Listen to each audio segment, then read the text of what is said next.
जमीन का दाखिल खारिज कराना हो या फिर जमीन से जुड़ा हुआ कोई भी काम, अगर सीओ साहब के पास जाओगे तब सीओ साहब सीधे 40,000 50,000 रुपयों का डिमांड करेंगे। उमेश यादव नाम का एक व्यक्ति जो मधेपुरा के रहने वाले हैं, मधेपुरा के जो सदर अंचल कार्यालय के जो सीओ हैं उनके ऊपर आरोप लगाया है और बकायदा कोर्ट में जाकर उन्होंने केस भी कर दिया है। इसके अलावा सीधे मुख्यमंत्री नीतीश कुमार को उन्होंने एक पत्र लिखा है। पत्र लिखकर बताया है पूरी कहानी की कैसे हमारा जमीन है उसका दाखिल खारिज कराना है, लेकिन सीओ साहब हमसे 50,000 रुपया मांग रहे हैं। वैसे जमीन के दाखिल खारिज से जुड़ा हुआ जितना भी मामला आता है, एक बार जनता दरबार में मुख्यमंत्री के सामने जाकर एक आदमी ने कह दिया था कि सीओ साहब कहते हैं कि मुख्यमंत्री तक इसका हिस्सा जाता है। अब मधेपुरा में सीओ साहब का मामला कोर्ट के पास पहुंचा है। तमाम राज्य भर के सीओ के ऊपर आरोप लगता रहा है कि वो जमीन का दाखिल खारिज कराना हो, जमाबंदी से जुड़ा हुआ कोई मामला हो, हर चीज के लिए रेट फिक्स है और बिना पैसा की कुछ होता नहीं है। बाकी नमस्कार, मेरा नाम है मोहित कुमार सिंह और आप देख रहे हैं जनता जंक्शन। सबसे पहले तो मधेपुरा के उमेश यादव कहानी बताते हैं कि हमने जमीन के दाखिल खारिज के लिए एक आवेदन दिया। आवेदन को उनके कार्यालय की तरफ से रद्द कर दिया गया। सीओ साहब ने उसको स्वीकार नहीं किया। हमने इसके बारे में पूछताछ करने के लिए जब सीओ साहब से मुलाकात की तब सीओ साहब ने कहा कि हमारा आदमी तुम्हारे घर गया था तो तुमने उसको 50,000 रुपया क्यों नहीं दिया। अब उमेश यादव को बात समझ में आ गई कि जब तक हम पैसा नहीं देंगे तब तक दाखिल और खारिज नहीं होगी। उमेश यादव ने सीओ साहब से कहा कि सीओ साहब हमारा जमीन का दाखिल खारिज करा दीजिए, हमारे पास उतना पैसा नहीं है। तब उमेश यादव के मुताबिक सीओ साहब ने वहां पर मारपीट करने लगे और सीओ साहब मारा पीटी पर उतारू होकर वहां से भगा दिया।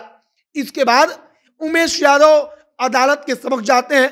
अदालत में जाकर सीओ साहब के खिलाफ मामला दर्ज कराते हैं। कहते हैं अदालत से कि इस पर सुनवाई कीजिए, क्योंकि सीओ साहब 50,000 रुपया जमीन के खारिज दाखिल के लिए मांग रहे हैं। और इसके बाद उमेश यादव मुख्यमंत्री नीतीश कुमार को एक पत्र लिखते हैं। पत्र लिखकर वो मुख्यमंत्री से गुहार लगाते हैं कि ऐसे सीओ पर कार्रवाई की जाए। और मधेपुरा से जब मामला सामने आता है तब सीओ साहब लोगों के अवैध कमाई को लेकर चर्चा चल पड़ी।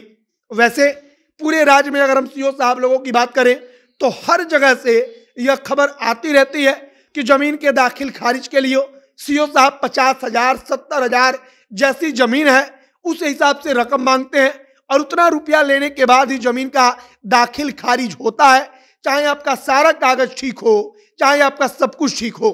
फिलहाल मधेपुरा से जो मामला आया है उसमें सीओ साहब सफाई देते हुए कह रहे हैं कि वह आदमी खुद दलाल है और वो जमीन की दलाली करता है और उसने हमारे ऊपर एक विवादित जमीन के दाखिल खारिज का दबाव बनाया। जब हमने मना कर दिया तब वो व्यक्ति इसी बात से नाराज होकर अदालत के समक्ष चला गया। और उमेश यादव जो कहते हैं कि जो सीओ साहब हैं वो 50,000 रुपया का डिमांड करते हैं, जबकि जमीन बिल्कुल ठीक है। और इसीलिए उमेश यादव कहते हैं कि हम अदालत के समक्ष गए हैं कि अदालत में जो भी सही होगा उस पर फैसला हो जाएगा।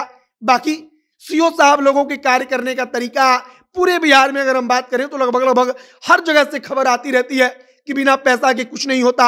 आप भी इससे परिचित हैं कि सीओ साहब अगर जमीन का रसीद कटवाना हो, चाहे जमीन का खारिज दाखिल कराना हो, कुछ भी करना हो तब उसके लिए पैसा लेते हैं। और इसमें कोई दुराय नहीं है कि सीओ साहब लोग बिना पैसा का कोई काम करते हैं। एक आध सीओ वैसे होंगे तो उसकी अलग बात है, लेकिन कुछ दिन पहले खुद सत्ताधारी पक्ष राष्ट्रीय जनता दल लगातार कह रही थी कि हमारी सरकार जो भ्रष्टाचारी सीओ हैं उनके ऊपर सख्ती कर रही है, कार्रवाई कर रही है। उस वक्त पर लगभग आधा दर्जन से ज्यादा सीओ के ऊपर कार्रवाई भी हुई, कई लोगों को सस्पेंड किया गया, कई लोगों पर एफआईआर हुआ। अब जो नया मामला मधेपुरा से आया है इसमें देखना होगा कि क्या कुछ होता है। मुख्यमंत्री नीतीश कुमार को उमेश यादव ने पत्र भी लिखा है, अदालत में वे गए हैं कि हमारे ऊपर सुनवाई की जाए, हमको न्याय दिलाई जाए। बाकी आगे और क्या कुछ होगा इसके बारे में जो भी खबर आएगी हम आप तक पहुंचाएंगे।